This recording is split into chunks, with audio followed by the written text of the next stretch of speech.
রাত তখন প্রায় 11:30 বাজে। আমরা তিনজন বেরিয়ে পড়লাম রাধা অষ্টমীর প্রসাদ খেতে যাওয়ার জন্য। জন্মাষ্টমীর দিন বুনু আর গুলু ভাইও আমাদের সাথে গেছিল, কিন্তু কাল সকালে যেহেতু ওদের স্কুল আছে তাই ওরা আজকে তাড়াতাড়ি ঘুমিয়ে পড়েছে। যাই হোক, প্রথমেই চলে গেছিলাম একটা মন্দিরে, আর সেখানে দিয়েছিল খিচুড়ি প্রসাদ। খিচুড়ি প্রসাদটা মায়ের কাছে দিয়েই চলে আসলাম আমাদের বাবাজির মন্দিরে। আর এখানে এসে দেখছি অলরেডি সবাই বসে গেছে প্রসাদ নেওয়ার জন্য। তো সবার প্রথমেই মন্দিরে প্রণাম করে নিলাম, তারপরে বসে পড়লাম প্রসাদ নেওয়ার জন্য। আর এখানে প্রিয়াঙ্কার সাথে আমার অনেক দিন পরে দেখা হয়েছে বলে ওর সাথে একটু মজা করছিলাম। এদিকে দেখো এখনো জেগে আছে এত রাত্রে, আর এটা কিন্তু আমার একটা নাতি। এদিকে কুটি আমার থালাটা নিয়ে নিয়েছিল, ভেবেছিল আমার তালের বড়াটা খেয়ে নেবে, তারপরে আবার কি মনে হলো ও ফেরত দিয়ে দিল। যিনি প্রসাদ দিচ্ছিলেন তিনি ভুল করে আমাকে দুটো তালের বড়া দিয়ে, মানে যখন কুটি আমার থালাটা নিয়েছিল সেখানে একটা দিয়েছিল, আবার এই লাইনে এসে এখানে একটা দিয়েছে। তারপরে একে একে ফল প্রসাদ, লুচি, ছোলার ডাল এগুলো দিয়ে গেছে। মন্দিরের প্রসাদ খেতে তো আমার ভীষণ ভালো লাগে।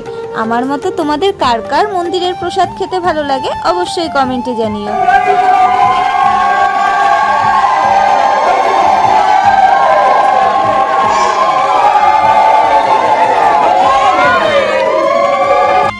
দাঁড়াও দাঁড়াও, এদিকে আবার শেষ পাতে কিন্তু মিষ্টিও দিয়েছিল, কিন্তু মিষ্টিটা আমি কুট্টিকে দিয়ে দিয়েছিলাম। বেচারার আমার তালের বড়ার দিকে নজর ছিল, বাট আমি ওকে মিষ্টিটাই দিয়ে দিলাম। পরের দিন যেহেতু সোমবার 12টা বেজে গেছিল বলে আমি আর প্রসাদটা খাইনি, আমি বাড়িতে নিয়ে এসেছিলাম।